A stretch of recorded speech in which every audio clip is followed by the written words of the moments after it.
Physics में basic mathematics का बहुत अच्छा सा रोल है, बहुत बढ़िया सा रोल है। उसमें ट्रिग्नोमेट्री हमारे काम की होती है। तो अगर हम लोग बात करें बेसिक ट्रिग्नोमेट्री फॉर फिजिक्स, बहुत थोड़ा सा मैथमेटिक्स नहीं पढ़ रहे हम लोग, बहुत थोड़ी सी ट्रिग्नोमेट्री देखेंगे जो फिजिक्स में हमारी यूज होती है। तो राइट एंगल ट्रायंगल लेते हैं, इसमें राइट एंगल ट्रायंगल लेते हैं। यहाँ थीटा होता है, इसके सामने एल्टीट्यूड होता है, ये बेस होता है, हाइपोटेन्यूज होता है। आपको पता है कि पाइथागोरस थ्योरम से हम लोग जानते हैं a square plus b square equal to h square. अब क्या करते हैं, यहाँ से एच स्क्वायर से लाके डिवाइड कर देते हैं इसको, a square by h square plus b square by h square equal to 1 हो गया।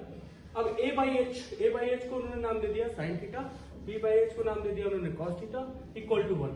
तो यहाँ से साइन थीटा निकल के आ गया ए बाई एच और कॉस थीटा निकल के आ गया बी बाई एच। और जब दोनों को डिवाइड कर दिया, मतलब sine theta by cos theta को डिवाइड किया तो tan थीटा आ गया और उसकी वैल्यू हो गई ए बाई बी। तो ये तीन ट्रिग्नोमेट्रिक रेशियोज होते हैं। रेशियो क्यों कहते हैं, क्योंकि लेंथ या वेलोसिटी एक टाइप की चीज होती है यहाँ पे। तो तीन ट्रिग्नोमेट्रिक रेशियोज हमने डिफाइन किया, sine theta, cos theta, tan theta. Sine theta होता है a by h, cos theta होता है b by h, tan theta होता है ए बाई बी।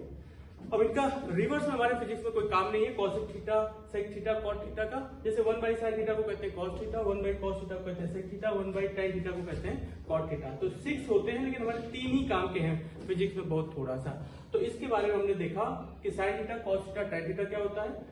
अब इसके जानने के बाद आपको जानना है कि इनकी मतलब वैल्यूज क्या होती है, लेकिन उसके पहले एंगल को हम लोग दो फॉर्म में मेजर करते हैं, डिग्री में या तो रेडियन में। फिजिक्स में डिग्री या रेडियन मेजर करेंगे। तो माना जाता है 180 degree equal to pi radian.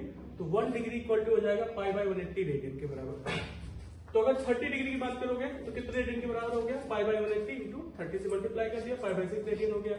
45 degree हो गया तो पाई बाई 4 रेडियन हो गया। 60 डिग्री हो गया तो 60 से मल्टीप्लाई करेंगे तो पाई बाई 3 रेडियन हो गया। 90 डिग्री हो गया तो पाई बाई 2 रेडियन हो गया। 120 हो गया तो 2 पाई बाई 3 रेडियन हो गया।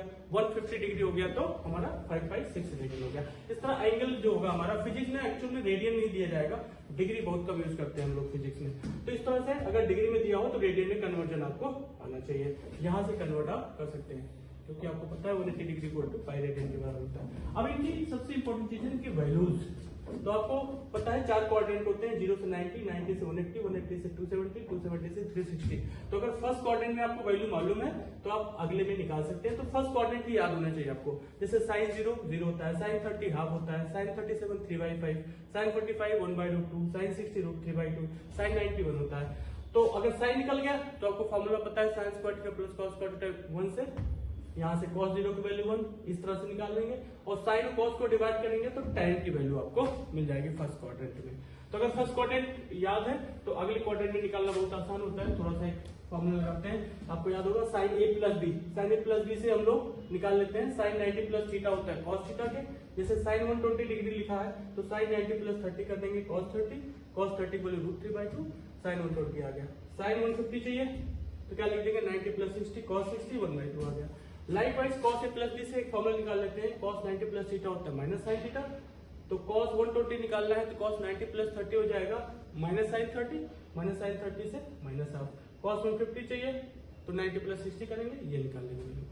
अच्छा, अगर tan चाहिए तो साइन 90 प्लस थीटा और cos 90 प्लस थीटा आ जाएगा tan 90 प्लस थीटा, ये हो जाएगा माइनस cot थीटा और माइनस cot थीटा को माइनस 1 बाई tan थीटा लिख देंगे। तो इसमें tan की वैल्यू भी निकाल सकते हैं। tan हमारे फिजिक्स में सबसे इंपॉर्टेंट है, क्योंकि स्लोप ही हमारे काम का है कि वेलोसिटी टाइम ग्राफ का स्लोप एक्सेलेरेशन दे देगा, पोजीशन टाइम ग्राफ का स्लोप वेलोसिटी दे देगा। तो स्लोप बहुत इंपॉर्टेंट है। तो tan 90 प्लस 30 हो जाएगा माइनस 1 बाई tan 30 और tan 30 की वैल्यू होती है 1/√3, तो हो जाएगा -√3।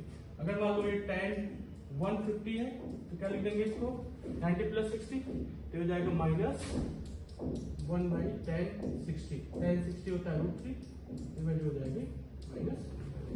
तो इस तरह से आप इतने ट्रिग्नोमेट्री से हमारी पूरी फिजिक्स खत्म हो जाती है। बाकी ट्रिग्नोमेट्री तो बहुत बड़ा टॉपिक है, वो मैथ्स के लिए है। हमारे फिजिक्स में इतने से काम चल जाएगा। Thank you.